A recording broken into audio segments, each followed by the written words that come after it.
Sa kamera sir, amaro. Nasa telo ko eh.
Je suis le responsable de cet endroit, ce qu'on appelle l'épibar, soilage, qu'on trouve à Saint-Fil. On sert des boissons fraîches et de manger aussi, spécialement les repas malgaches, les brochettes et les autres misgales. On est vécu ici, ça fait presque trentaine d'années. On toujours travaille en famille. Ça fait depuis l'an 2001 que je prends la responsable moi-même, moi tout seul. Avant, les affaires marchaient bien, on paye bien, mais maintenant c'est un peu difficile. Avant, nous n'avons pas encore beaucoup de concurrents, mais maintenant, tout le monde presque fait le travail que nous avons fait. Avant, c'est à l'écart de 500 mètres qu'on voit une autre barre ou une autre repas. Et maintenant, presque tous les 20 à 30 mètres qu'on voit tous ces gens qui font ce travail, les cafés, les manger, les bars. Donc les gens de plus en plus divisés, ils vont tout directement ce qui est le plus près d'eux. Il y a des bons clients, par exemple, qui buvaient des THB. Si un homme peut boire 5 à 6 bouteilles de bière avant, maintenant il ne boit que 2 ou 3 maximum. Donc ça diminue les marchandises qu'on vend. C'est le THB le plus vendu à Madagascar. Oh, quelquefois j'ai perdu les mots, hein. Ça fait longtemps que je ne discute pas en français. Voilà. En moyenne, on sert presque plus de 100 personnes. Oui. Là, c'est toujours beaucoup de riz. Beaucoup de riz avec beaucoup de sauce. Et on mange bien. On a avoir un ventre plein. Venez vous manger ici, visiter le Pibar Hôtel Soilage, comme ça vous satisfait. On vous sert avec gentillesse et honnêteté. Et on gagne bien notre vie, on paye le collège des enfants, on nourrit bien la famille. Et le reste on mise en poche. On s'est contenté de ça. On vit bien.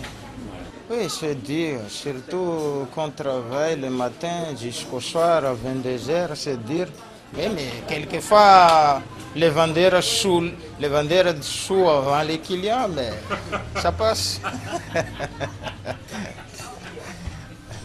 Je respecte aussi mes clients, même les sous. Même, par exemple, quelqu'un qui est trop saoulé, il a pissé sur la selle, mais oh, je le fais sortir en douceur, pas en force. Ah oui, je les parle gentiment. Il faut savoir comment je tiens ce bar.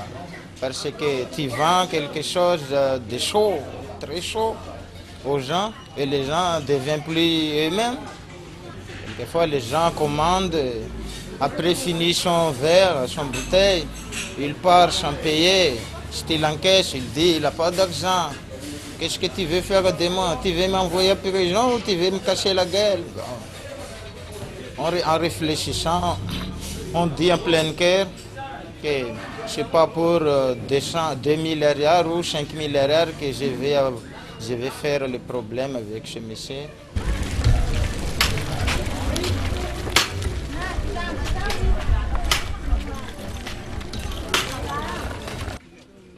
Je viens de Tsiumbe.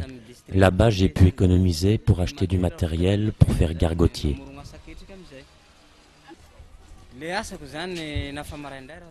Je commence très tôt le matin.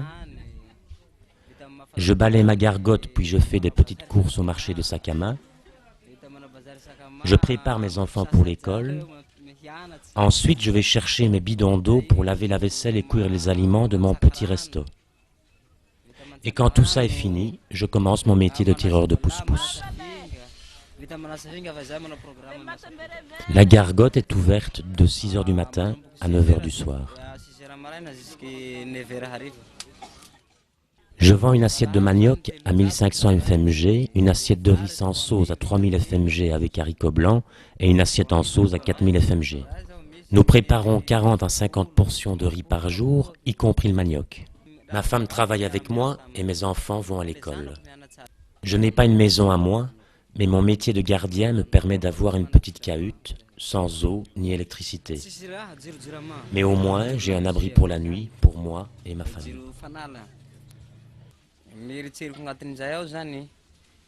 L'important pour moi, c'est que mes enfants puissent aller à l'école, même si c'est cher, pour qu'ils puissent avoir un avenir.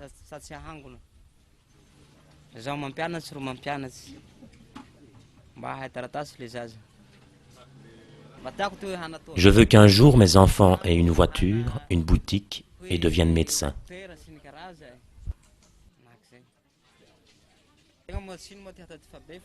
Moi, je commence à devenir vieux et j'ai besoin d'une boutique pour assurer l'avenir de mes enfants.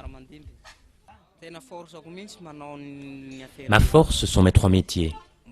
Je me tue pour donner une vie meilleure à mes enfants et mes parents, rester au village. C'est épuisant, mais je ne m'en plains pas. J'espère une amélioration de mes conditions de vie, mais le quotidien est de plus en plus dur.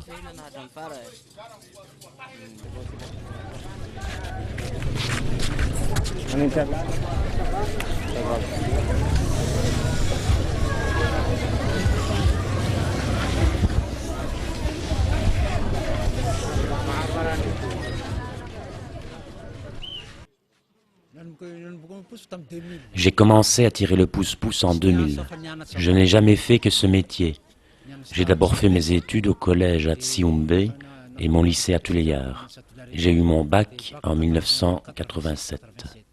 J'ai 7 enfants qui étudient tous à Tsiumbe. La vie est dure.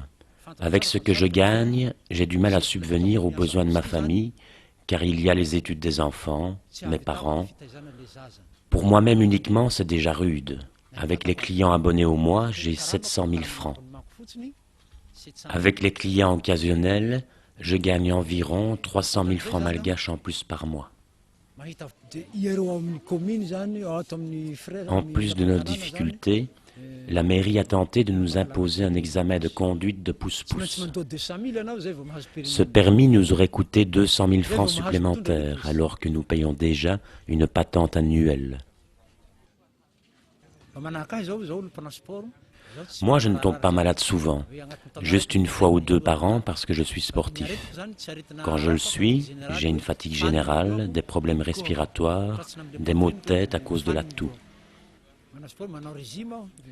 Mais comme je suis sportif, je mange bien.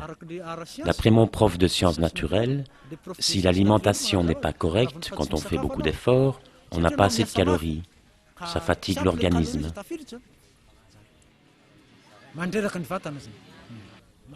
C'est un métier fatigant. Comme Dieu a damné l'homme, il ne peut gagner sa vie qu'au prix de sa sueur. C'est la condition de l'homme. Je m'y fais, moi.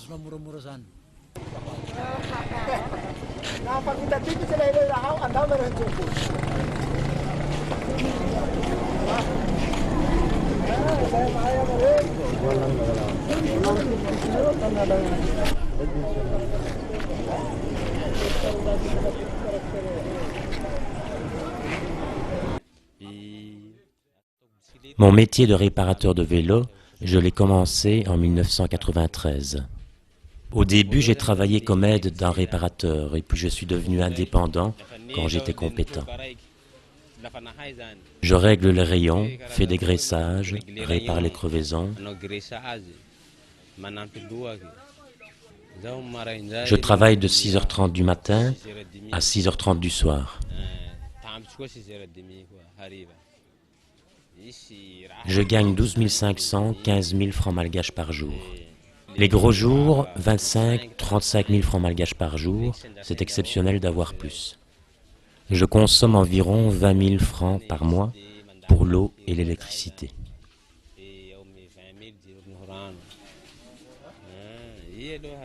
Ce métier ne me permet pas de vivre correctement, mais je n'ai pas le choix. La vie est dure, tous les prix ont augmenté. Par exemple, la seule portion de riz est à 2500 FMG. Et moi, je répare un pneu crevé pour 1000 FMG. C'est la galère.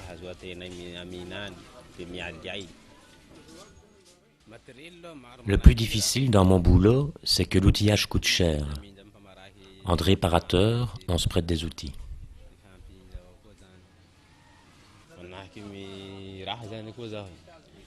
Ce que j'aimerais, c'est transmettre mon savoir-faire à d'autres, pour qu'ils puissent aussi en tirer profit, pour qu'ils puissent un peu mieux s'en sortir simplement dans la vie.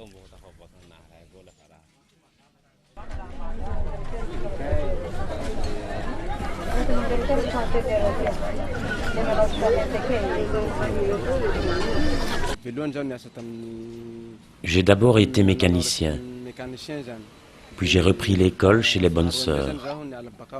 Ensuite, j'ai retrouvé du boulot à Azumang, une entreprise privée qui embauche des handicapés. Après 5 ans, Azumang a fermé à cause de la crise d'il y a 2 ans. J'ai alors décidé d'ouvrir mon propre atelier de cordonnier pour faire vivre ma famille. Avec ce métier, je ne gagne pas grand-chose. 10 000, 15 000 FMG par jour. Mais il faut bien vivre. Mon travail consiste à réparer des talons, remplacer des cuirs, des semelles. J'essaie de satisfaire au maximum mes clients. Il m'arrive de créer de nouvelles compositions. Dès que la recette est bonne, j'achète du matériel comme de la colle, de la ficelle, du pneu. Il m'arrive qu'on me demande de capitonner des sièges de véhicules. Alors j'en profite, car pour ce type de travail, je peux gagner entre 200 000 et 250 000. Et ça me permet d'acheter des machines, de nous soigner quand on est malade, de prévenir les imprévus de la vie. Actuellement, les bonnes sœurs n'aident plus les handicapés comme auparavant. Maintenant, on doit leur acheter béquilles et fauteuils roulants. On n'est pas accepté dans la société. On nous met à l'écart. On nous trouve répugnants. Et le fait est que les gens disent simplement que les handicapés sont inutiles. Lors des mariages, des cérémonies, nous ne sommes pas invités. Les gens considèrent simplement qu'on n'existe même pas. Moi, j'ai 2 frères. Quand j'étais enfant, ma mère leur achetait de nouveaux vêtements. Et moi, je n'y avais pas droit à cause de mon handicap.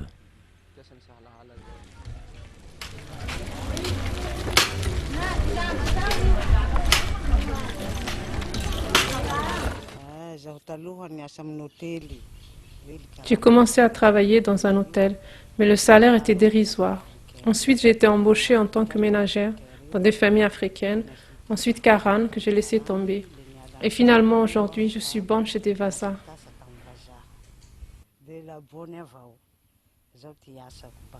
C'est avec ce métier que j'ai nourri et élevé mes enfants. À une certaine époque, je n'étais pas une sainte, et j'en ai eu beaucoup. Sans emploi, j'étais contrainte de chercher du travail.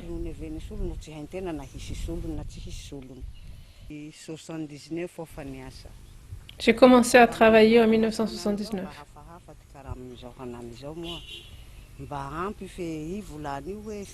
Mon salaire actuel est convenable, Mais la vie est devenue tellement chère que ça ne suffit quand même pas.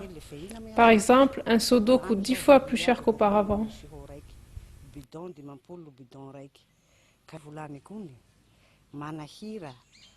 J'habite dans une case en Vunj. Chez moi, je n'ai pas d'électricité, je n'ai pas les moyens de me l'offrir.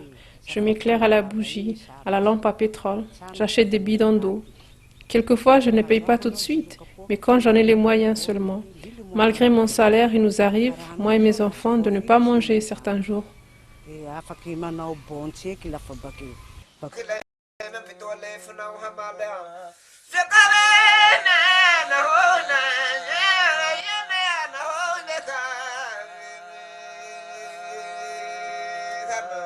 Je suis arrivé ici à Tulia en 1982. Donc, avant Tulia, donc j'étais à Antirabé, là où j'ai grandi. J'ai fait toutes mes études de médecine à Tana. J'ai eu mon bac en 1972, pendant la première révolution. Ouais. Ici, dans cette structure, je suis médecin salarié. Donc là, je suis ici depuis 2004. Et là, on est une petite équipe. Il y a 2 infirmières, une dame qui tient la pharmacie, qui est, en fait, elle est pas médecin, mais elle est chirurgien dentiste. Mais elle tient la pharmacie. Le gérant, une femme de ménage et le gardien. Ah non, il y a encore le laborantin. On a un petit laboratoire qui fait l'essentiel, le minimum. On est un peu en Robin des Bois, donc on fait payer un peu plus les Vazacaran pour les autres. Ils paient 25 000, ou des fois même, si c'est des touristes, on leur fait payer 50 000 francs, 10 000 arrière. C'est à la tête du client.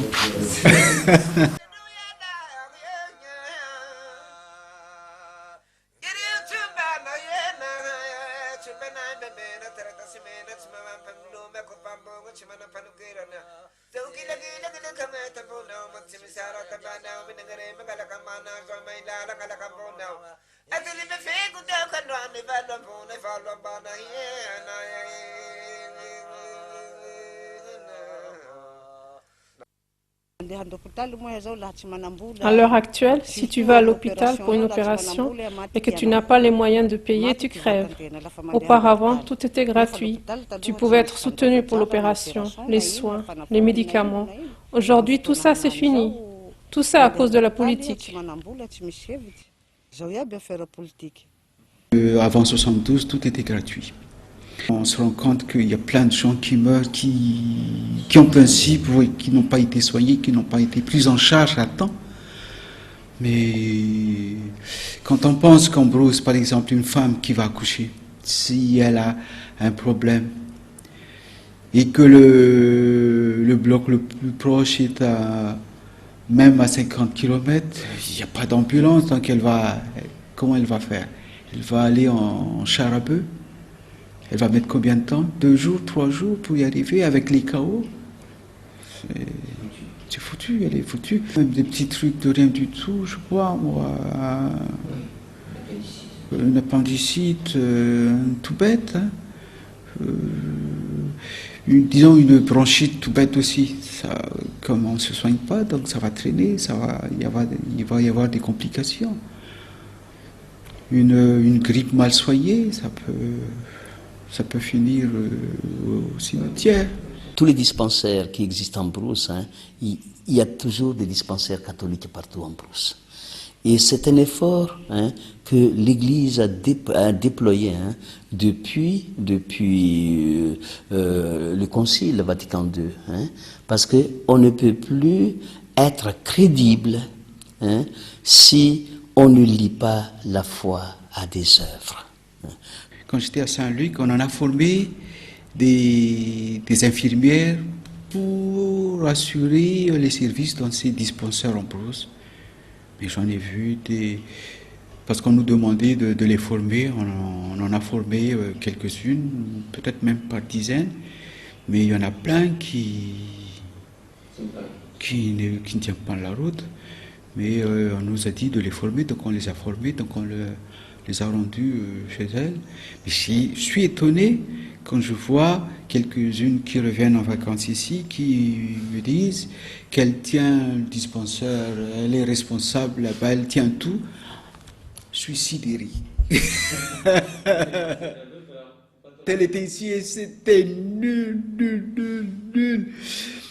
Quand le médecin passe faire la visite, donc il y a tel médicament, donc ils le mettent dans le carnet. En fait, il y a une inflation de prescription, mais donc une partie n'est pas donnée aux malades, une partie on le met de côté pour pouvoir vendre après. Quand on arrive à taxer les gants, on le dit, les gants, les compresses, l'alcool, le sparadrap, j'allais dire un peu, c'est un peu mesquin, mais c'est comme ça. Les médecins sont très mal rémunérés. Quand on voit des médecins qui sont à pied ou à bicyclette, mais ça fait mal au cœur. Il y a des gens, c'est vrai qu'il y a des gens qui arrivent en catastrophe. Ils ont payé le taxi-brousse pour l'emmener ici, 1 million, 2 millions, mais pour le médecin, que dalle. Je leur dis, qui c'est qui va faire le travail? C'est le taxi-brousse ou le médecin? Mais pour beaucoup de gens, le médecin, c'est un médecin, comme il a fait ce fameux serment d'Hippocrate, et là, il n'a pas le droit, d'une certaine façon, de réclamer de l'argent. Qu'un médecin gagne bien sa vie, pour les gens ici, c'est pas normal. Ils sont prêts pour payer 2, 3 zébus. Alors que sacrifier un zébu, ils ne veulent pas. Sacrifier un zébu pour acheter les médicaments, non. Pour payer, pour les zones de santé, ils rechignent à payer. Mais si c'est pour aller en prison, si c'est un procès, alors là, ils sont prêts à casquer des millions.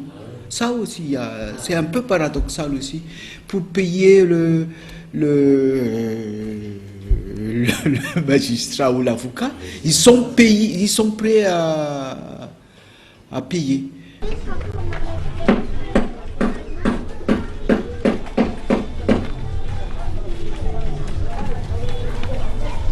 Donc je touche là 340 000 alias. Pour pouvoir vraiment économiser côté santé et puis pour avoir un peu d'épargne, et puis si je vais essayer de manger correctement, je suis sûr que je m'en sortirai pas. Essayer d'avoir une maison, disons, je sais pas quoi, je me trouverai pas à m'habiter dans une maison en Vosges, hein. Ouais, même dans une maison, il n'y a pas de sanitaire. Et si je tombe malade, me soigner, là je suis perdu, quoi. Je me retrouve pas. On prie, hein, quand on tombe pas malade. Je touche 200 000 alias, c'est ça? Pour arranger un peu, pour arrondir un peu le mois, donc on est obligé. Il y a aussi des parents qui demandent et on donne des cours particuliers et ça nous aide, ça m'aide un peu de subvenir un peu à la famille. Les petits ce sont comme des oiseaux, là ils veulent toujours voler, mais on essaie de les garder dans les 4 murs, et vraiment de bien gérer sa classe, quoi. Je suis partie en France, j'ai fait 6 années en France avant de revenir à Mada. J'ai un mot que j'utilise souvent quand je parle de mon parcours, c'est le mot mercenariat. J'ai été mercenaire dans l'enseignement du français à Tuléar. J'ai une maîtrise de français langue étrangère, donc j'ai aussi un diplôme un DEA des sciences du langage. Donc mon dada, c'est le français. Je suis dans un pays où le français, sur le plan historique, a encore sa place. Et j'ai saisi cette opportunité. Je sais qu'on a besoin de moi. Et à Tuléar, on avait besoin de moi. La preuve, c'est qu'on m'a toujours appelé hein, dès qu'il y avait quelque chose qui touchait la formation du français. Et je répondais toujours oui, parce que j'avais besoin de vivre et de gagner la vie, et de vivre normalement. Alors moi j'ai un diplôme français, je suis mieux rémunéré que mes collègues qui ont le même diplôme, hein, mais malgache. Bon, c'est un peu injuste. Je pense que c'est à 3 fois plus ou 4 fois plus. Ouais, donc c'est énorme. Moi je fais partie des dernières générations, on va dire, qui ont été formées en français, à l'école primaire. Je suis né, disons, à Tuléar, donc, et je suis né, disons, sur le chemin de l'hôpital. J'ai fait le lycée, les études se faisaient en français, on a eu de bons profs, on a eu même des agrégés de latin comme prof de français. De ce côté-là, il n'y avait rien à dire. Ce sont les élèves seulement, disons, qui étaient mauvais, se désintéressaient des cours, hein, voilà. Et c'est un peu la cause de la situation que nous vivons en ce moment, parce que les élèves ne se sont pas intéressés comme il faut des études et on croule en ce moment. Je lisais et je dormais sur mes livres. Je lisais beaucoup. Et on a eu très tôt contact avec les philosophes en étudiant des extraits de textes. Mais je ne me suis pas contenté de cela. J'ai lu également des livres de philosophes.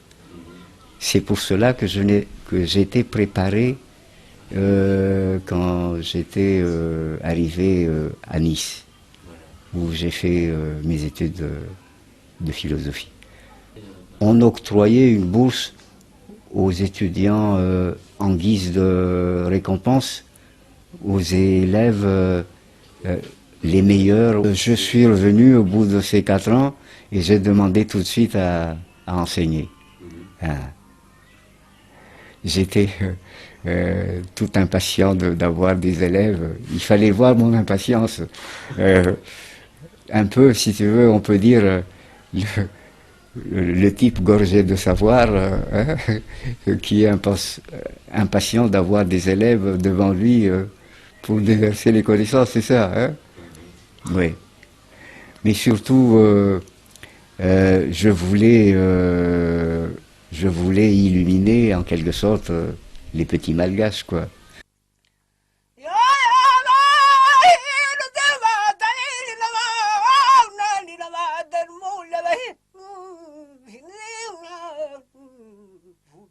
Il y a eu une période donc de malgachisation sous la présidence de Didier Ratsirak. Et effectivement, cette malgachisation a fait que,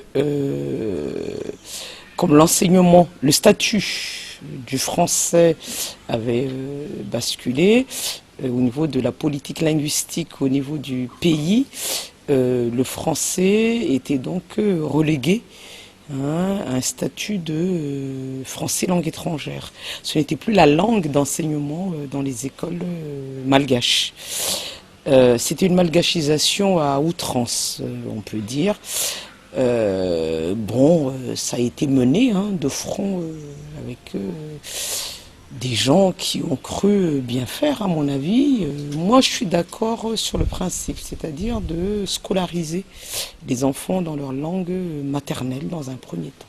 Et après, on est quand même obligé d'apprendre une autre langue vivante, qui nous permettrait d'avoir des relations avec le monde. Le malgache ne va pas vraiment plus loin qu'au niveau de l'île. Et il y a eu beaucoup de jeunes qui ont été donc victimes de cette malgachisation, parce que quand il y a eu le retour au français, bon ben, il fallait bien qu'ils se mettent au français pour pouvoir continuer leurs études. Écoutez, la malgacisation n'était pas mal, mais c'est la façon de prendre, c'est ça. Parce que les Français, ils n'apprennent pas le malgache là-bas. Ils apprennent à leur langue maternelle. Donc, nous avons le droit aussi d'apprendre notre langue maternelle. Mais c'est la façon de faire cette éducation en langue maternelle là, c'est ça. C'était ça le problème. Une chose que je reproche aux élèves d'aujourd'hui, bon, cela en rapport avec l'événement de 71, quand on a parlé de malgacisation, il y a eu une mauvaise compréhension, certainement, de la chose. Ils se sont désintéressés des cours de français. Au début de chaque année scolaire, pour le français, j'insistais sur le fait que ce n'est pas parce qu'on a adopté la malgacisation qu'il fallait se désintéresser du cours de français. Actuellement, il y a beaucoup plus de problèmes de langue, de maîtrise de la langue française, au niveau de l'enseignement primaire, secondaire et à l'université, qu'autre chose. Je crois que ça, c'est un gros problème qu'on traîne et ça devient une gangrène parce que si au niveau primaire, les élèves les traînent au niveau secondaire et on reçoit les élèves, les étudiants au niveau de l'université, on est obligé de faire une mise à niveau. Ils faisaient de l'absentéisme mortel. Ils sont 30 à s'inscrire et il n'y a que 4 qui assistent au cours.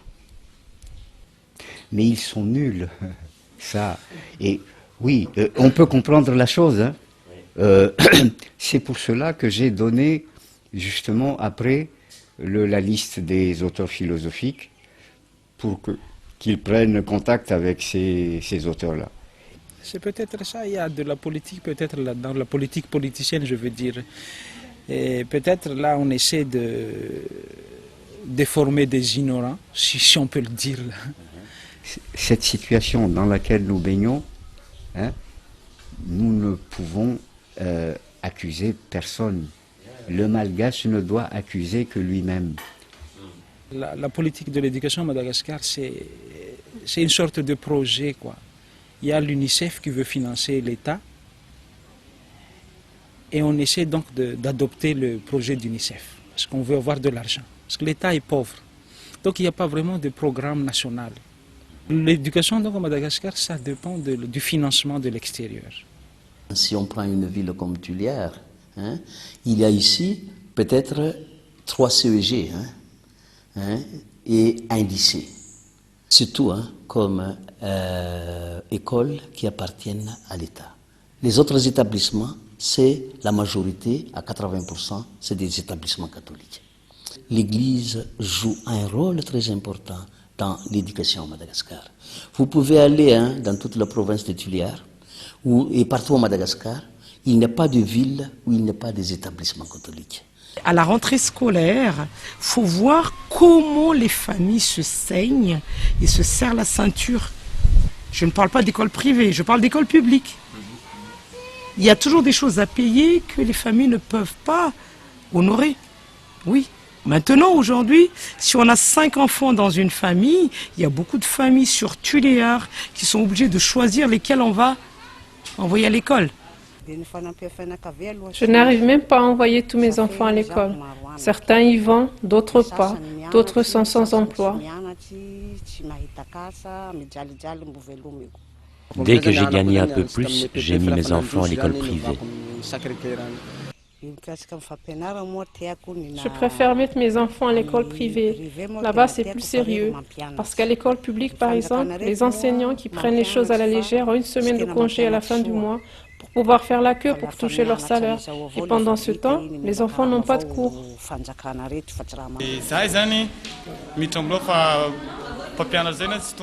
Nous sommes là, mais le prof, lui, n'est pas là.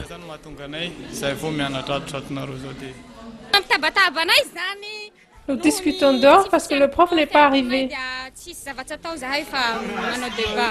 Les enseignants sont vraiment, disons, maltraités. il n'y a aucune valorisation. Mon papa, quand il a commencé à travailler, il n'était qu'un simple instituteur. Mais à la maison, on manquait de rien. On avait une grande maison. Moi, j'avais des oncles instituteurs qui avaient des petites Simca, des petites voitures. Aujourd'hui, l'instituteur, il est en sandales.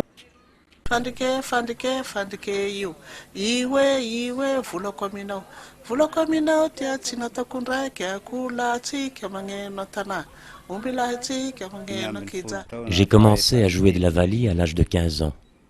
Je viens d'Ankililok, à 70 km de Tuleyar.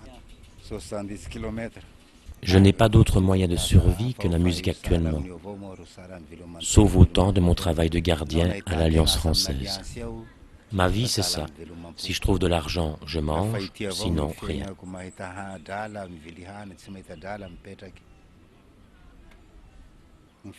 Je parcours la ville pour vendre mes CD, surtout à des étrangers.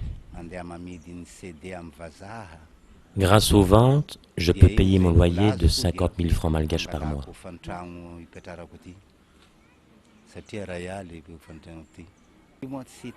Mon avenir, je vois pas trop. J'y croyais quand j'étais encore à l'Alliance française. J'espérais pouvoir aller à l'extérieur.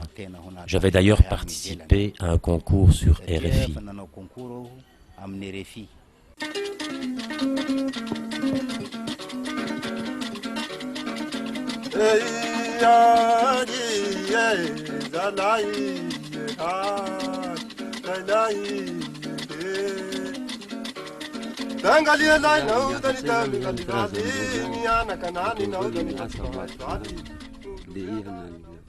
La pêche est l'activité de nos ancêtres que nous avons poursuivie. Je travaille en équipe avec mes frères ou bien seul.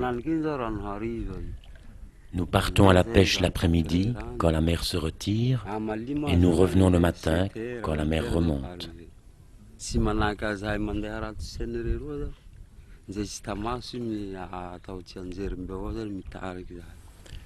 Nous pêchons au filet ou au harpon.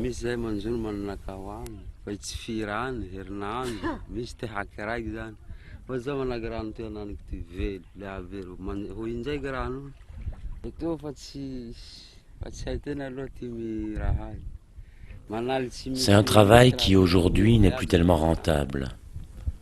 Il nous arrive d'ailleurs, après de longues heures de pêche, de rentrer bredouille. Et quand nous ramenons des poissons, ils sont de plus en plus petits.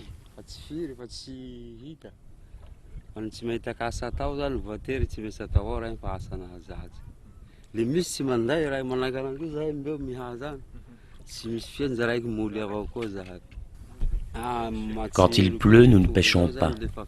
Cela permet aux poissons de se reproduire. Mais à Tuleyar, la pluie est rare. Nous pêchons toujours. C'est pour ça, à mon sens, qu'il n'y a plus assez de poissons.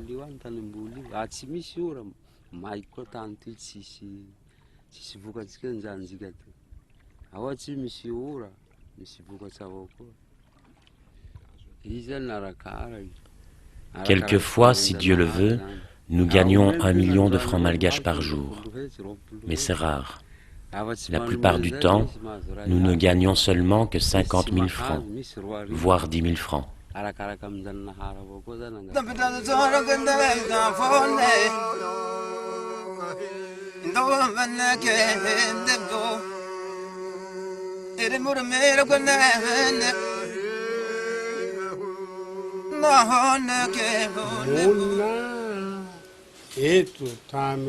Ici à Tuleyar en 1976.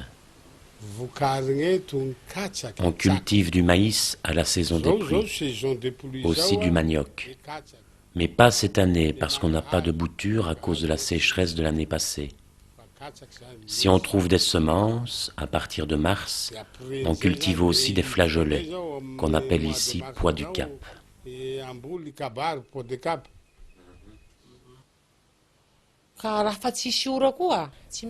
Si on n'a pas de pluie, on n'a pas de récolte, parce que les canaux d'irrigation ne sont pas entretenus.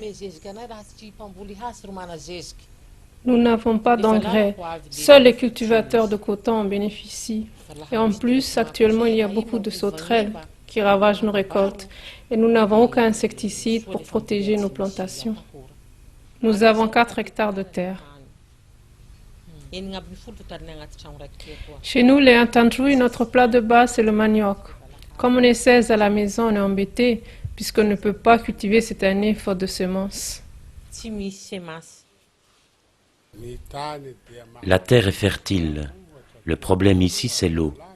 Si en plus il y a une bonne irrigation, une pluie suffisante, il y a tout ce qu'il faut. Ce sont des parcelles de terre qui avaient été choisies et très bien travaillées par le propriétaire Vaza avant d'être léguées aux paysans des environs.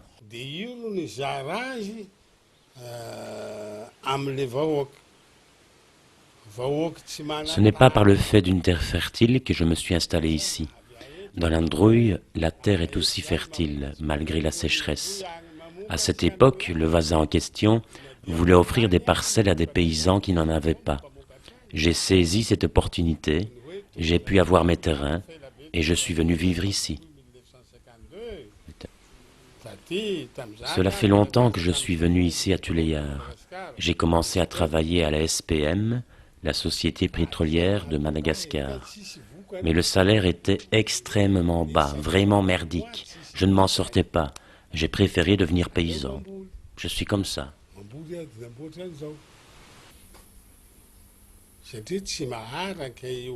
Il est évident que les récoltes ne suffisent plus à nous faire vivre. Les rendements sont médiocres. La misère des paysans les pousse à voler les biens d'autrui, leurs ébus, à cambrioler des maisons. Ils deviennent des bandits.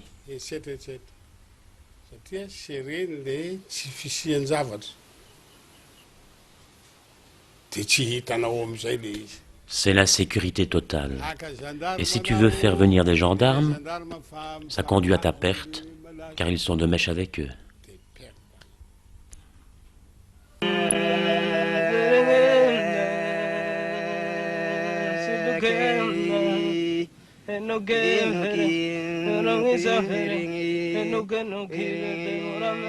Quand il a des rites familiales à célébrer, comme la circoncision, comme l'exhumation, comme le rite enterrement, j'ai vu quelle est la logique qui est à l'intérieur de cette religion traditionnelle.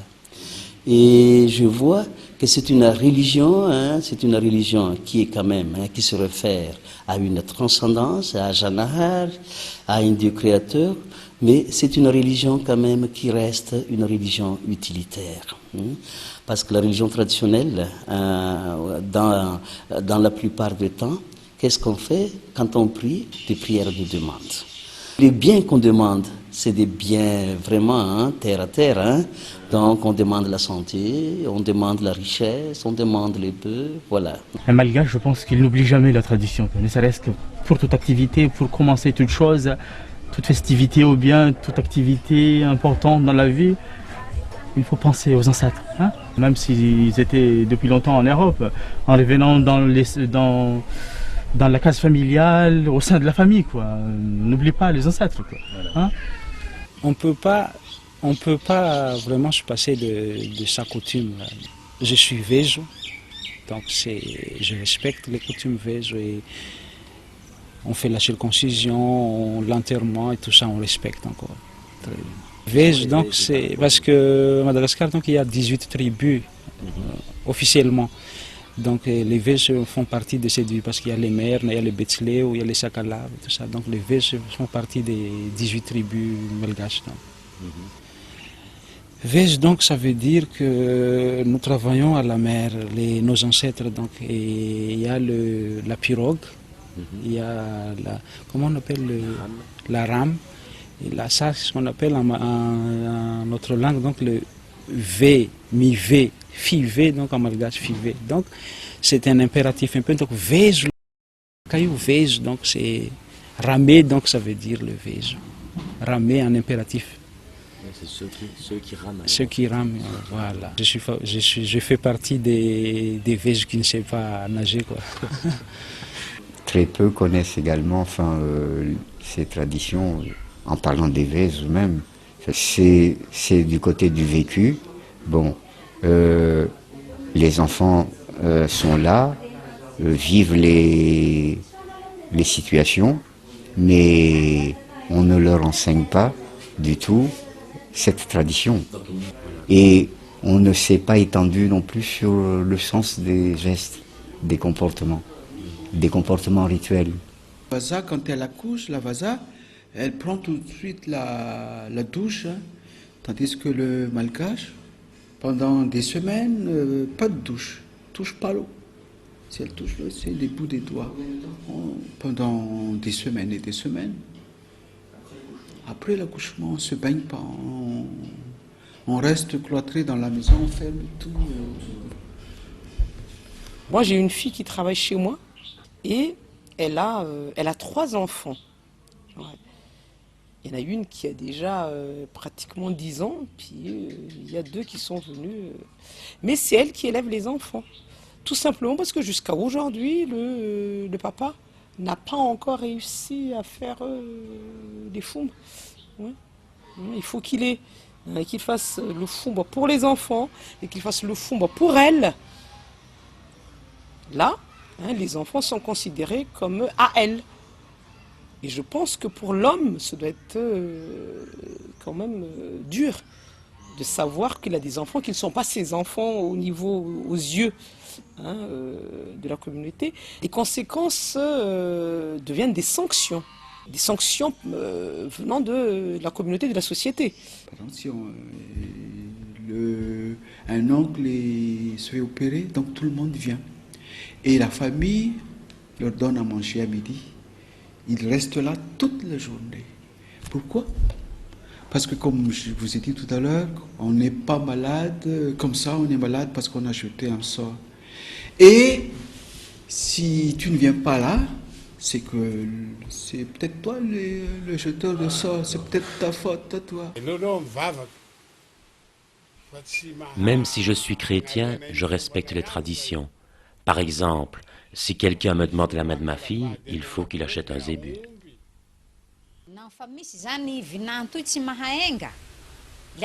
Si un gendre ne répond pas à son devoir, la famille décide du divorce. Bon, aujourd'hui, ce n'est plus trop le cas. Cela s'est assoupli tout de même.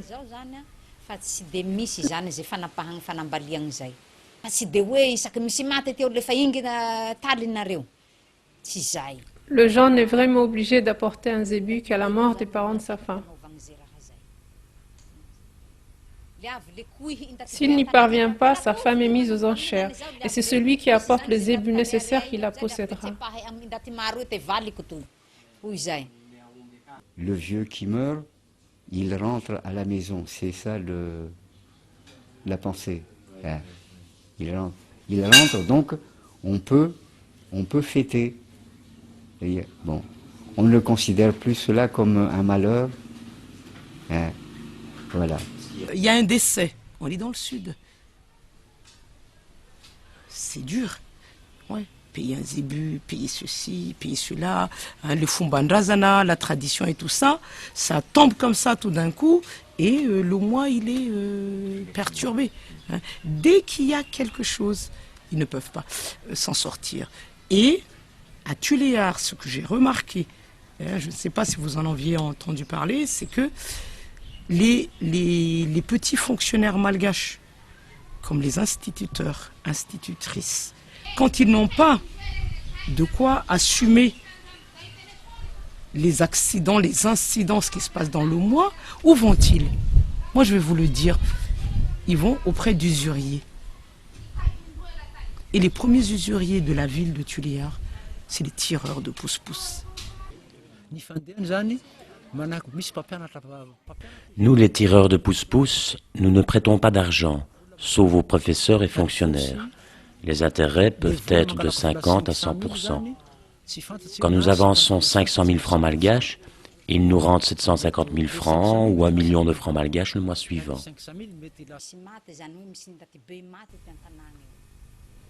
Quand une personne meurt, c'est donnant-donnant. Ce ne sont pas que ses zébus qui seront abattus, mais aussi ceux de son cercle familial.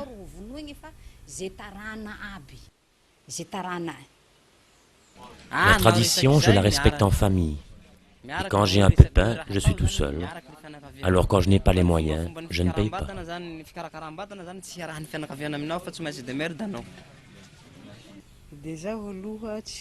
Concernant la tradition, je n'ai pas les moyens d'assumer ça moi. Un zébu, ça coûte cher. Je n'ai aucun soutien familial. Je n'ai pas de mère, pas de père. Mes enfants sont encore petits. Comment voulez-vous que j'assume de telles charges pour les Fumba? Donc je respecte la tradition, quoi. C'est bien, mais je vois que ça pèse quand un père riche, mort pour avoir un enterrement prestigieux, digne. Il faut vraiment construire un grand tombeau. Il faut vraiment que les cérémonies s'étalent sur un mois. Il faut vraiment que les ébis soient exterminés, quoi, afin que le membre de la famille, l'alliance par la famille par alliance, tout ça, tout quoi. Il faut que tout soit satisfait.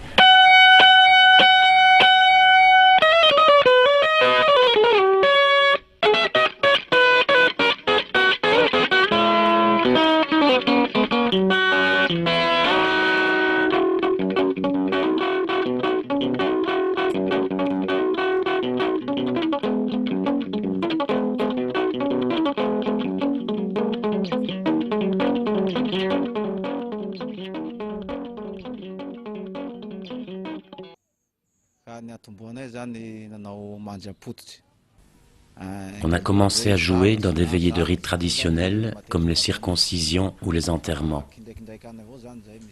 De temps en temps, on nous engage pour des spectacles ou des cabarets.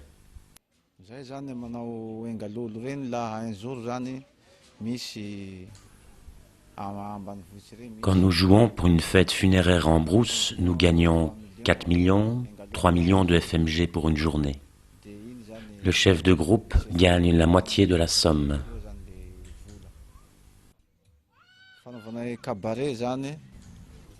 Pour les cabarets, quand on joue pour les vivants, c'est insuffisant, car nous ne gagnons que 750 000 FMG, rarement 1 million. Si je continue à faire du tsapik, c'est qu'il me permet de vivre correctement, moi et les miens. Je n'entrevois pas autre chose.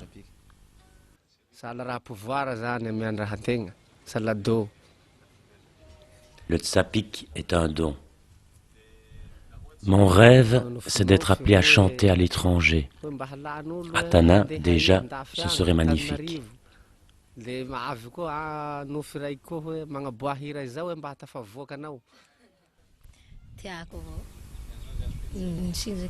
J'aime danser le kilinike, la danse à pic des femmes.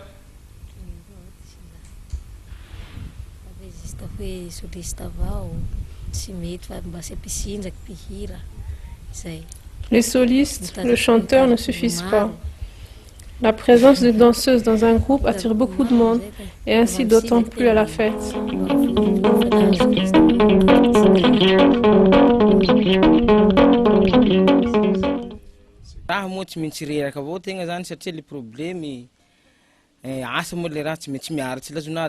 Mais il faut assurer, honorer le contrat. On est souvent appelé pour des cérémonies dans des villes éloignées de Tuliar. On se déplace jusqu'à Mbalavao, Fianarantsoa, dans les Hautes-Terres, Fort-Dauphin, Tsiumbe, Beloua, dans l'extrême sud. À ces occasions, on joue du matin au soir et du soir au matin non-stop. On ne dort pas, et cela pendant 2 jours d'affilée.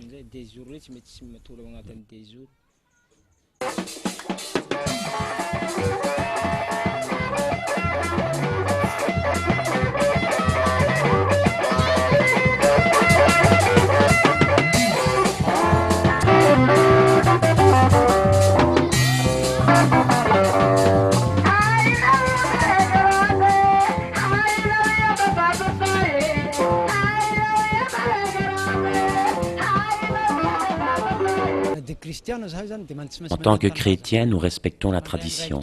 Dès qu'il y a un mort au village, il faut rentrer de suite et assurer les obligations. Que ce soit la mort d'un grand-parent, d'une tante, d'un proche de la famille, il faut apporter un zébu, des tissus pour les morts. C'est l'évangélisation qui arrondit les angles de toutes ces traditions extrêmement sévères.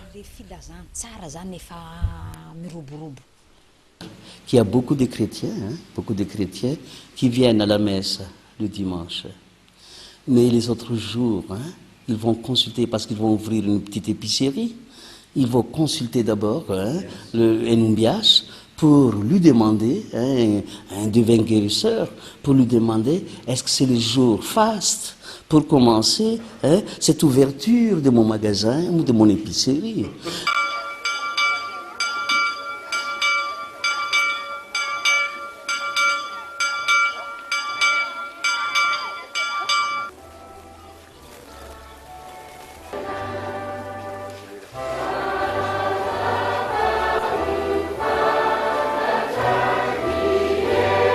J'ai découvert dans le christianisme, c'est la gratuité de cette relation à Dieu. La religion traditionnelle, d'abord à Madagascar, c'est une religion qui est d'abord d'ordre culturel. C'est très lié à la culture. Il n'y a pas, dans la religion traditionnelle, il n'y a pas de temple, il n'y a pas d'église, il n'y a pas de lieu de culte. Mais ça s'exprime à travers les rites, à travers les événements qu'on célèbre et à travers les événements extraordinaires de la vie, de la vie humaine. J'étais protestante et je me suis converti en catholique. Là. Moi, les catholiques, quand ils prient, c'est un peu court, quoi. Les protestants, c'est trop long et faute de temps, je suis obligé de faire mes activités et tout ça, donc je ne pourrais pas faire... Alors j'ai prié chez les catholiques et là les prêtres m'ont vu et ils m'ont donné des activités là-dedans et de toute façon j'étais formé aussi dans des écoles catholiques. Effectivement c'est ça aussi encore qui m'a intéressé chez les catholiques, parce que les catholiques ils suivent vraiment, ils ne rejettent pas donc les coutumes malgaches. Donc là on vient de construire une maison, on tue un bœuf et tout ça. Ça, c'est les catholiques, ils font comme ça. Il y a toujours le moment du doute. Vous savez, la foi, ce n'est pas quelque chose qui est toujours clair. Ce n'est pas le cogito de Descartes. Je pense donc, je suis assuré d'une réalité idée claire, distincte et tout. Non, les Malgaches ne peut pas se passer de Janghar de Dieu. Je suis même donc engagé dans une association qu'on appelle l'association associée des orantes, c'est-à-dire des gens qui prient tout le temps. Donc on s'est engagé pour prier 3 fois par jour sans arrêt. Ce n'est pas une obligation, mais vraiment c'est la volonté. On essaie donc d'être régulier pour ces prières-là. Et je pense qu'on ne peut pas vivre sans la foi, sans l'aide de Dieu, quoi. Je suis catholique, oui. Ce qui est bien chez les catholiques, c'est qu'on peut s'inscrire en tant que pauvre auprès du curé de la paroisse pour qu'il nous aide financièrement. Le fait simplement qu'on a une voiture, les prêtres ont des voitures, ils roulent en voiture, ils sont dans une maison en béton, c'est déjà pour ça, les gens qui regardent ça, c'est pas évident. On a beau dire que nous faisons une vie de pauvreté, mais quand on voit que tu roules en voiture, tu n'es pas pauvre, si pauvre que ça. Donc les gens ne peuvent pas comprendre des choses pareilles. Et moi, je vous dis, c'est très, très difficile de travailler dans une paroisse. Parce que tout le temps, tous les jours, il y a toujours des mendiants qui s'alignent devant votre porte. Actuellement, il y a des curés qui se saoulent et qui cherchent des jeunes filles. Ils sont assez libres. Ils sont moins discrets qu'auparavant. Aujourd'hui, ils sortent, rentrent tard, jusqu'à 11h du soir. Ce n'est pas parce que je suis catholique que je vais défendre les prêtres s'ils font des dérives et des excès. On a beau donner tort à un prêtre ou bien à une religieuse parce qu'elle fait comme toutes les autres femmes ou qu'ils font comme tous les autres hommes. Mais d'abord, avant d'être religieuse, avant d'être prêtre, il est d'abord un être humain. Je bois. Alors que j'aurais dû être le modèle de l'homme sobre. Alors que moi, comme tous les autres, moi je bois aussi. Il se peut que Moi, suis tombé amoureux d'une femme. Ça peut arriver. Mais est-ce que vraiment est-ce qu'on va condamner cette personne parce qu'il a dérapé comme ça?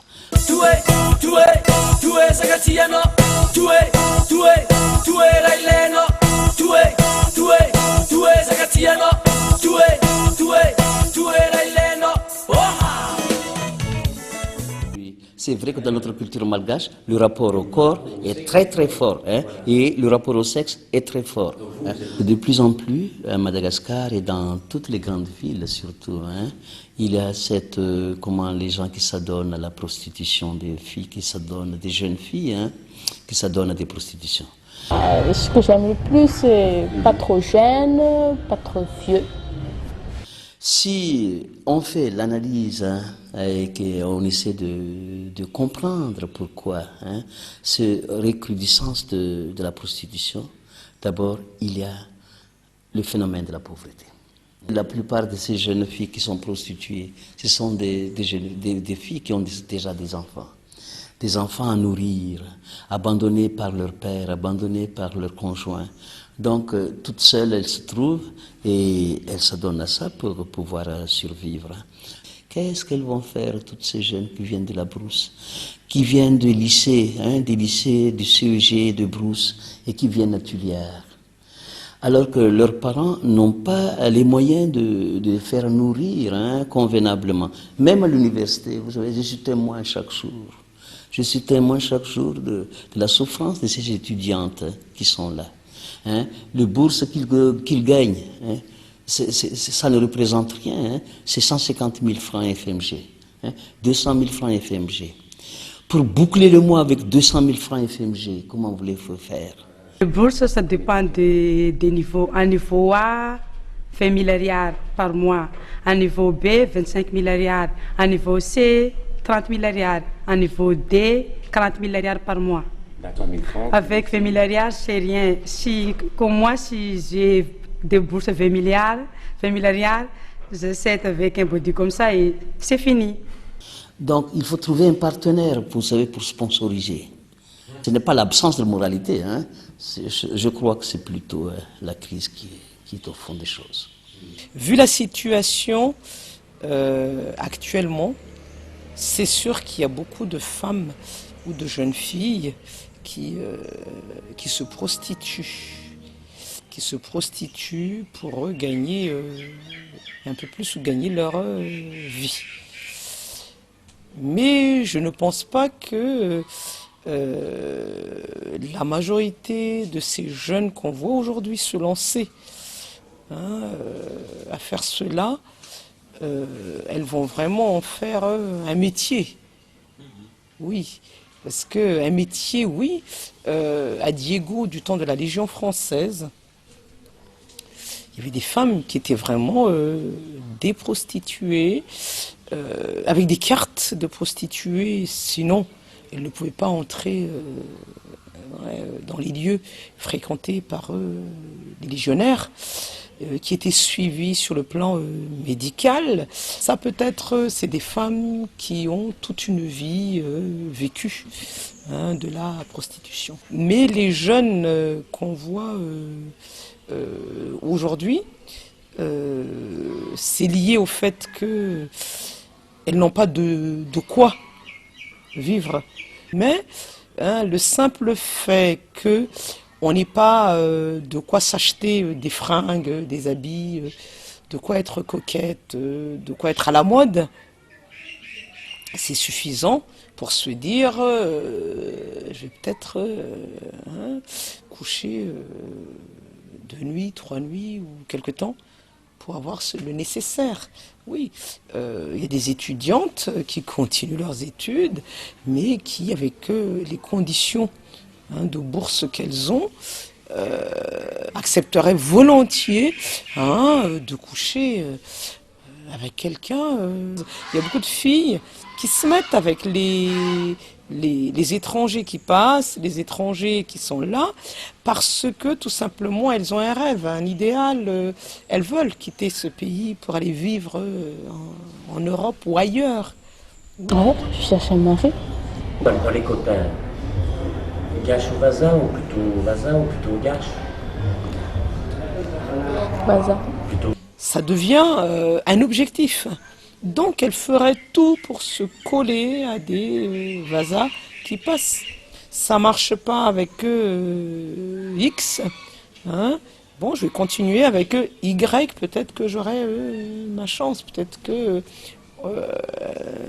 j'aurai un passeport. Et ça devient un idéal, mais pas dans le sens de prostitution.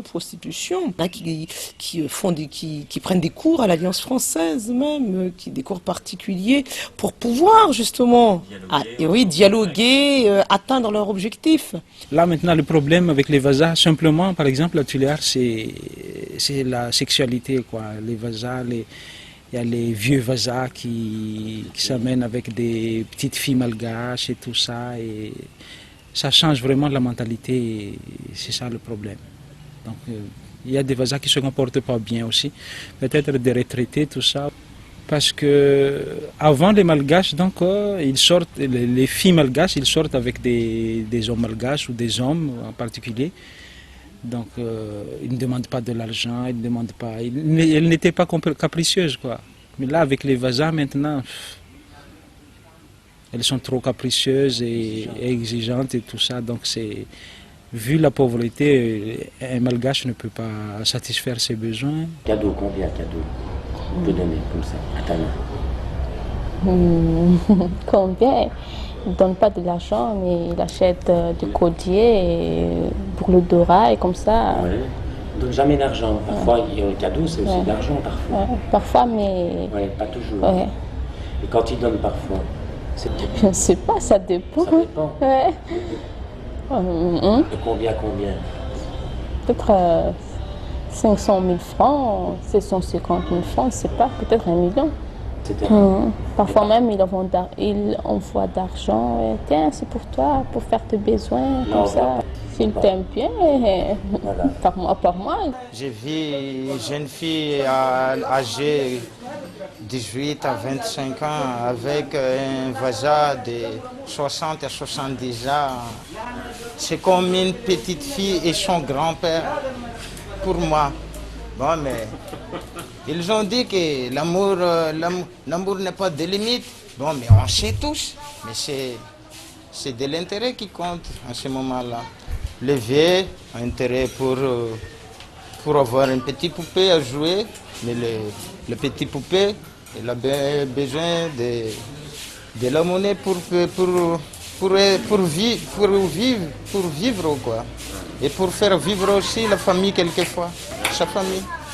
Il y a une catégorie de personnes aussi, c'est pour eux avoir une situation pour la famille. Donc, même si c'est un vieux retraité qui va un peu plus vers ses vieux jours, si une femme arrive quand même à se marier, ou avoir les papiers qu'il faut, elle voit loin, donc le soutien à toute la famille, à ses enfants, elle va accepter quand même.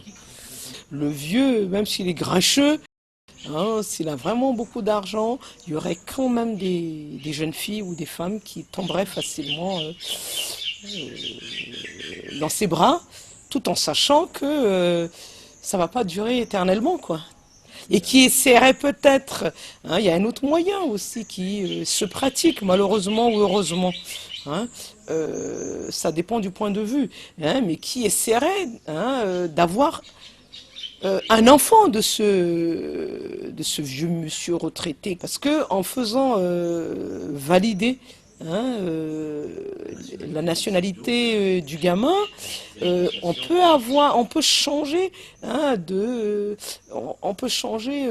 du jour au lendemain de statut, d'avenir pour l'enfant, pour la famille, pour soi. Oui, après le vieux meurt, on l'enterre. À la capitale, les filles sortent pour faire réellement le trottoir. Là, on peut parler de prostitution. Mais je ne pense pas qu'on puisse parler de prostitution à Madagascar. Le rapport homme-femme, aussi, n'a pas réellement de tabou.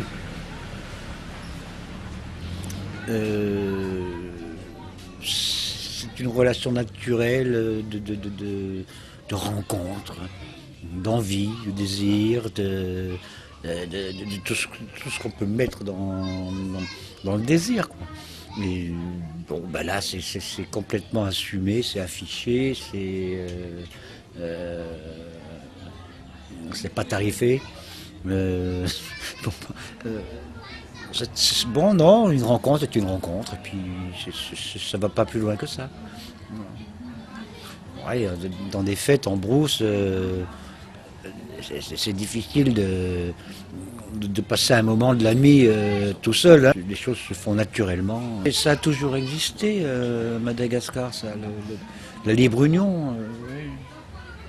C'est pas des relations de prostitution, mais c'est plutôt le regard sur les relations sexuelles et le regard sur les relations amoureuses, peut-être qui sont différentes.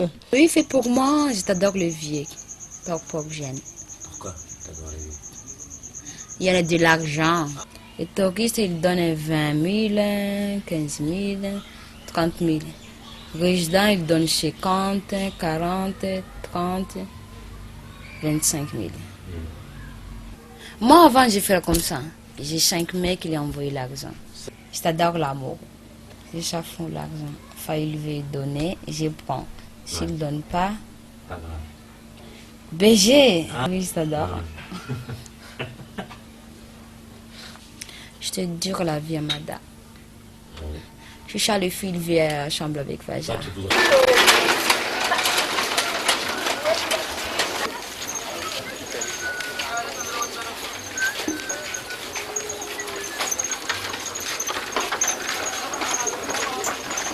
En France, je m'occupais d'un magazine.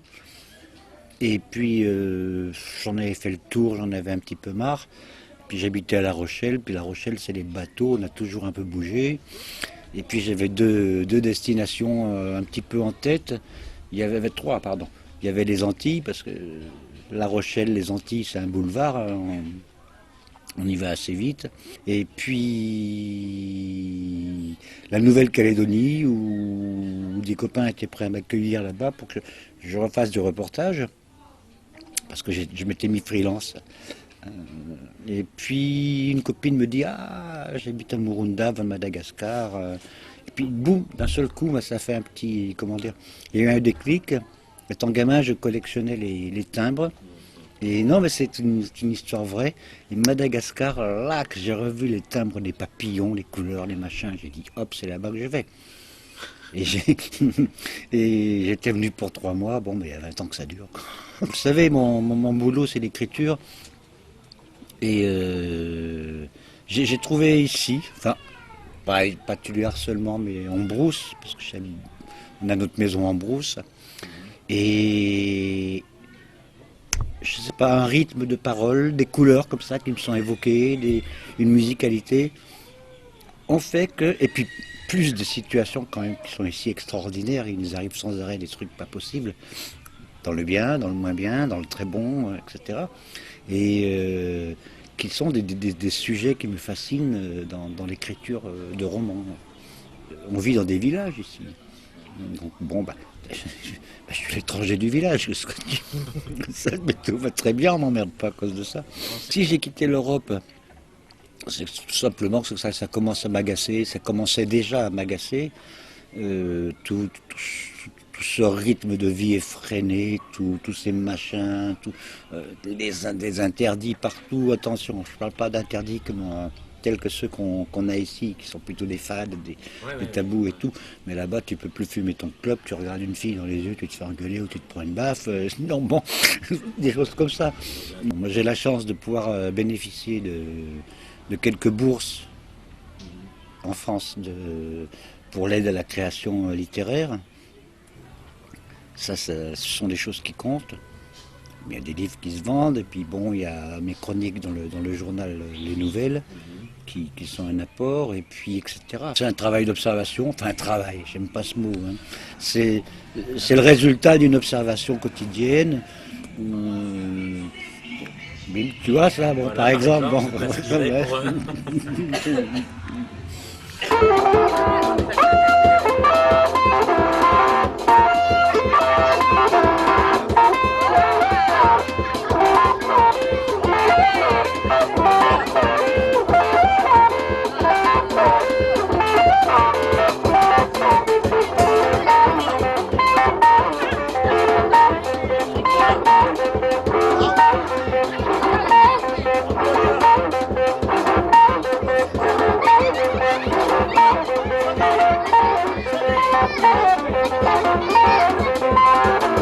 on ramène tout à soi.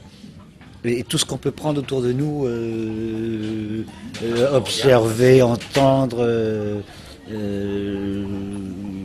essayer de comprendre et tout, on se le ramène à soi, on se l'accapare. Ça. Moi, je sortirais pas de livre si j'avais pas...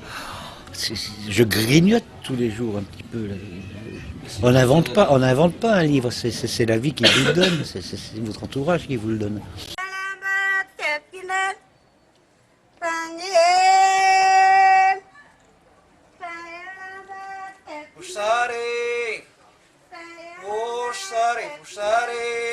Donc pour les politiciens, on ne peut pas gouverner Madagascar sans composer avec les chrétiens.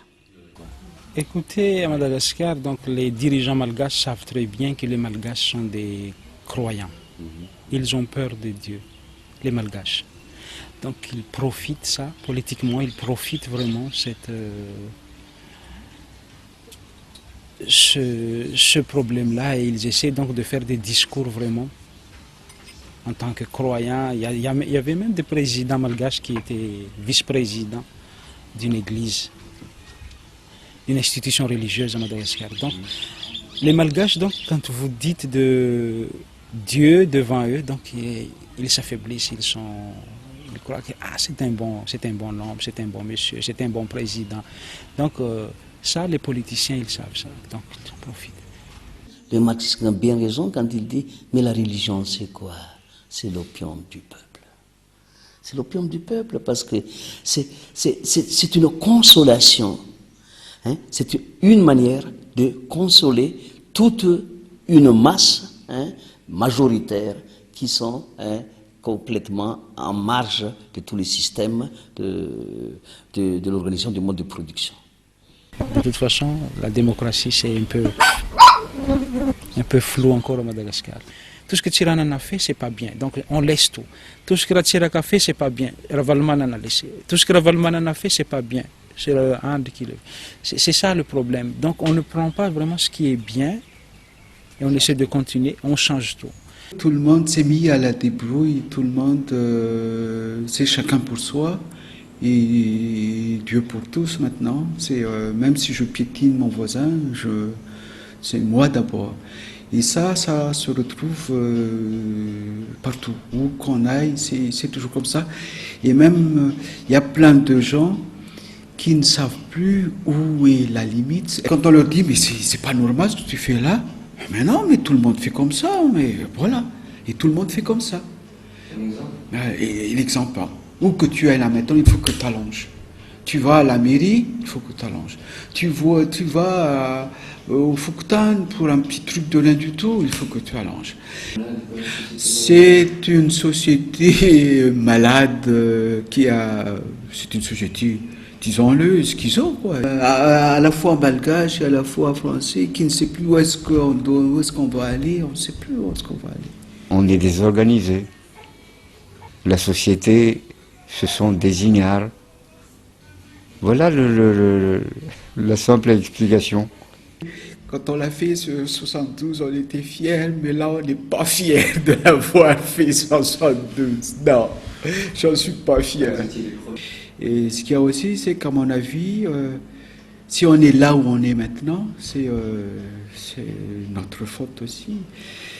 À mon avis, c'est la faillite de l'intelligence malgache. Tu vas voir le président de Fouctan du coin, il fait ce qu'il veut. Tu vas voir le maire à côté, il fait ce qu'il veut. Tu vois dans un bureau, dans quel bureau, il fait ce qu'il veut. Tout le monde fait ce qu'il veut. Je suis maître chez moi. Imaginez un peu, il y avait des avocats. Je dis bien, il y avait des avocats qui ont demandé des cours de français. Est-ce que c'est quelque chose d'inadmissible, ça? Un avocat qui demande des cours de français, c'est incroyable, ça. C'est la médiocrité qui est cultivée. Comme à l'époque également, on entretenait le conflit entre ethnies, on jouait sur le conflit entre ethnies, c'était perçu par les jeunes de la côte. Oui, ils se sont dit, le président est côtier, nous pouvons tout nous permettre. Ça me sidère parfois quand j'entends des intellectuels maintenant abonder dans ce sens d'opposer les côtiers aux gens des hautes terres. Voilà, on parle de crise, là, mais les Malgaches, ils ont déjà souffert depuis longtemps, ils avaient vraiment des crises, ça fait, disons, 50 ans déjà, là. Le redressement même du pays, ce n'est pas le fait de 10 ans, ni 50, ni 100 ans, parce que ça demande encore, n'est-ce pas, la bonne volonté de chacun, je dis. Avec ce système, est-ce qu'on peut aller loin? Si on y pense vraiment, on ne peut pas aller loin. On ne peut pas aller loin. Mais ça, tout le monde le sait, mais on continue quand même, on continue. On sait qu'on va dans le mur, mais on continue. On est à la dérive. On est à la dérive, on va... Parce que là, à mon avis, tout le monde navigue à vue. On n'est pas maître de notre destin, on navigue à vue et puis on va se cogner. C'est sûr qu'on va se cogner, mais on n'est pas maître de notre destin. Donc on commence à partir de quoi? À partir de comment? On a tellement tout bousillé qu'on ne sait plus... Parce que là, moi par exemple, moi je suis complètement désemparé, je ne sais pas où, par où commencer, quoi faire par exemple.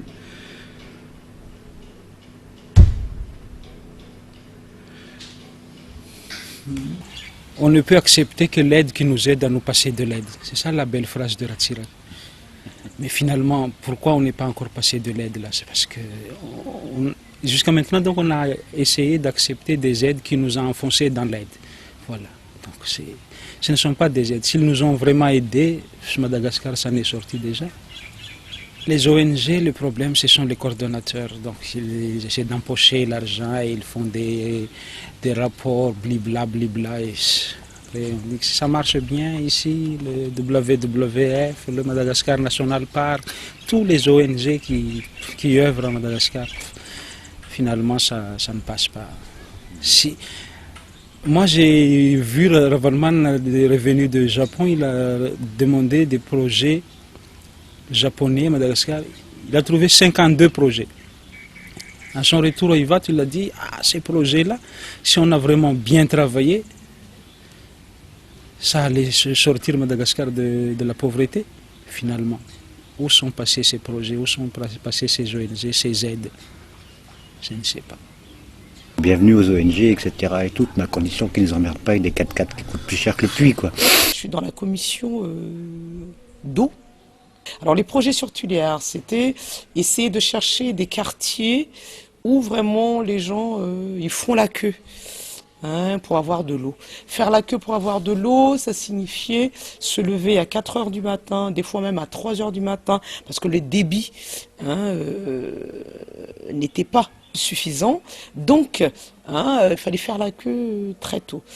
Et faire que ça veut dire aussi qu'il faut quand même être au travail à 7h30 ou à 8h.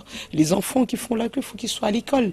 Donc les familles payaient des gens pour aller chercher de l'eau. Dans certains quartiers, il y a des heures d'ouverture des pompes, de telle heure à telle heure. Donc si vous n'avez pas d'eau à ce moment-là, ce n'est pas possible. Bien, faire la queue, c'est pas l'eau pour la nourriture, c'est aussi l'eau pour faire la lessive. Donc imaginez ces femmes qui doivent faire la lessive avec l'eau qu'il fallait avoir à ces pompes. Enfin, il y avait tout un contexte qui nous poussait à choisir certains quartiers. C'est bien de se faire prendre dans un bain, dans une ambiance, mais il faut arriver à comprendre, parce que sinon ça sert à rien, c'est du factice, c'est de la poudre de perlimpinpin. Donc c'est bien d'aller se jeter dans le bain, essayer de comprendre.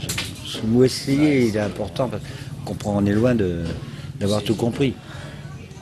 Très très loin, et puis je ne comprendrai jamais d'ailleurs. Mais qu'est-ce qu'on fout sur la terre déjà, mais j'arrive pas à comprendre. Alors bon, un morceau de terre dans la terre, ça s'arrange pas. Hein. Non, je ne pense pas que nous puissions cerner la réelle psychologie malgache. Ça, bon, on essaye de comprendre le machin. Tu crois avoir compris un truc un jour, que ça se casse la gueule 3 ans plus tard. L'avenir de Madagascar se trouve entre les mains des Malgaches. Je veux dire, et je n'ai cessé de le dire, il faut travailler. Il va falloir trimer, hein. Il va falloir trimer, hein. La vie matérielle, finalement, je l'ai mis au second plan. Je ne bois pas de l'eau du robinet. Je fais la cuisine avec l'eau de source que je prends à 12 km d'ici. Je vais là-bas de 95, l'année 95. À pied, et je transporte au retour, bon, donc 12 km ça fait 24, je transporte au retour 10 kilos de flotte. 2 fois par semaine. Vous pouvez vous amuser à faire le calcul jusqu'à hier, c'est-à-dire novembre de l'année dernière. Et il faut enlever dans tout ça, 6 mois, parce qu'il y a une période où j'ai bu de l'eau de pluie et que je ne suis pas allé à la source. C'est le philosophe en acte, quoi. C'est bien beau de parler d'indépendance, mais non, il faudrait peut-être parler de fête de l'indépendance. De Gaulle, certainement, s'est dit, bon débarras, bon, vous voulez l'indépendance? Bon, allez-y, soyez indépendants. C'est comme ça que je voyais De Gaulle, vous voyez? Bon. Vous voulez vraiment l'indépendance? Bon, allez-y. Prenez-la.